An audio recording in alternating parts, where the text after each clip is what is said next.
ஏசப்பா இன்னைக்கு நான் இந்த ஊருக்கு வந்திருக்கிறேன். இவங்கெல்லாம் எப்படி இங்கே உங்களை பற்றி புரிஞ்சுருக்கிறாங்களோ நானும் இவங்களுக்கு கொஞ்சம் கற்று இருப்பேன். ஏசப்பா நீங்கள் தான் உதவி செய்யணும் ஏசப்பா.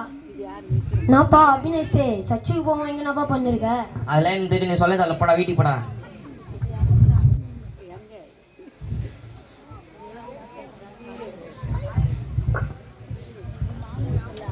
என்ன ஏசப்பா அங்கே பார்த்தா வந்தோடனே அங்கேயே ஒரு சண்டையாக இருக்குது ஏசப்பா. சரி மற்ற ஜனங்களே எப்படிலாம் பார்க்கல ஏசப்பா. ஹலோ பேபி சாப்பிட்டியா? நான் ஸ்கூல்லேருந்து பார்த்து ரொம்ப நாள் ஆகுது. நான் கேப்பை தப்பா நினச்சிக்கிறேண்ணா. என்ன ஒரு கிசோன் கூட. சரி வை எங்கள் அம்மா அப்பா பார்க்குறோம். என்ன ஏசப்பா இங்கே பார்த்தா ஊர்லேயே முழுங்கி போயிருக்கான் இவன்.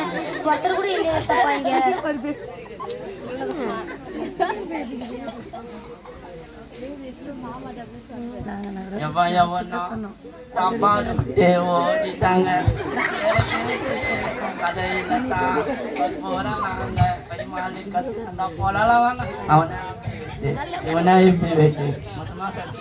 வீட்டுக்கு போலாம்.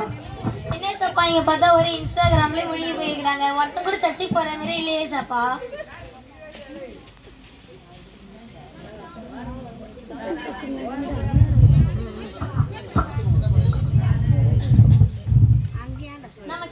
பேசுனியா இன்னைக்கே லவ் ஃபேர் எத்தனை உட்காந்துக்கிறேன் பார்த்தியா? மச்சான் அதெல்லாம் பார்த்து விடு மச்சான். மாமா இருக்கிற விடு மச்சான். மாமாலாம் அப்பா இருக்கட்டும். நீ என்ன காலைல அப்பா சண்டை போட்டிருந்தியே? அதுவா ஒன்று வச்சுங்க ஒன்று கேரட் சொல்லிட்டான். சரி அவன் ஆட்கள் பேசினான். இவன் அப்பா சண்டை நீ ஏன் தர சபைக்காரல? எனக்கே பஸ் ஏதாவது ஒரு நாள் லீவ் வருவாங்க. அதில் நான் ரீல்ஸ் பண்ண என்ன ஃபாலோ ரொம்ப கஷ்டப்படுவாங்க. உங்களுக்கு என் ஐடி வேணும்னா சிங்கிள் தவால் போட்டு என் ஐடியா ஃபாலோ பண்ணீங்க.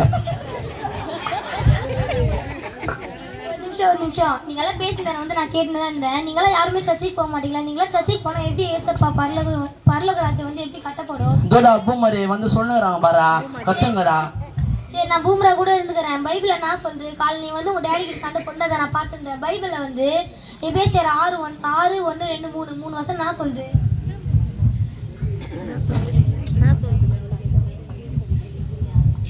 பிள்ளைகளே உங்கள் பெற்றோருக்கு கீழ்ப்படிங்கள்.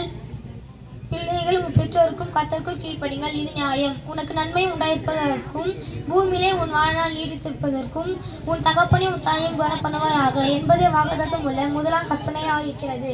இதெல்லாம் சொல்லுது நீங்கள் வந்து உங்கள் பெற்றோருக்கு கர்த்தருக்கும் வந்து கீழ்ப்படிக்கணும். நீங்கள் யாருமே இதுமாதிரி கீழ்ப்படில கீழ்ப்படிக்கணும் ஓகேவா?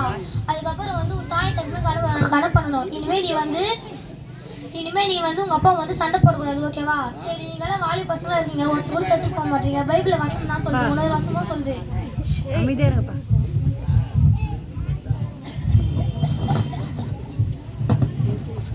உன் இளமையை குறித்து ஒருவனும் உன்னை அஷ்ட பண்ணாதபடிக்கு நீ வார்த்தையினாலும் நடக்கையினாலும் அன்பினாலும் ஆவியினாலும் விசுவாசத்தினாலும் கற்பினாலும் விசுவாசத்துக்கு ஒரு மாதிரி நம்ம வந்து இதெல்லாம் சொல்லுது. உங்க இளமையை கொடுத்து ஒருத்தனை நம்மளை வந்து அஷ்ட பண்ணக்கூடாது இருக்கணும். நம்ம நீங்கள் வந்து இனிமேல் வந்து எப்பவுமே சர்ச்சுக்கு போனோம். உங்களை நீங்கள் தான் ஒரு எடுத்துக்காட்டாக இருக்கணும் எல்லாருமே. நீங்களே இப்படி வந்து இன்ஸ்டாகிராமில் முழுங்கி போய் அப்பாவை திட்டிங்கன்னா இதுமாதிரி யாருமே இருக்கக்கூடாது ஓகேவா? இந்த வாட்டி எதுவுமே பண்ண மாட்டேங்க எங்கள் அப்பாவை. இனிமேல் நான் ரீல்ஸே பண்ண மாட்டேன். இனிமேல் எங்கள் ஆளுகளை பேசாமான்னு நான் அக்கா என் சபைக்கு ஒழுங்காக போங்கக்கா. சப்பா என்னை எப்படியும் இந்த இடத்துக்கு கூட்டு வந்து இங்கே எல்லாரும் மாறு வச்சுங்க சப்பா. இன்னும் நான் நிறைய இடத்துக்கு போய் எல்லாரையும் மாறு வைக்கணும் சப்பா. உற்சாகமாய் கரங்களை தட்டி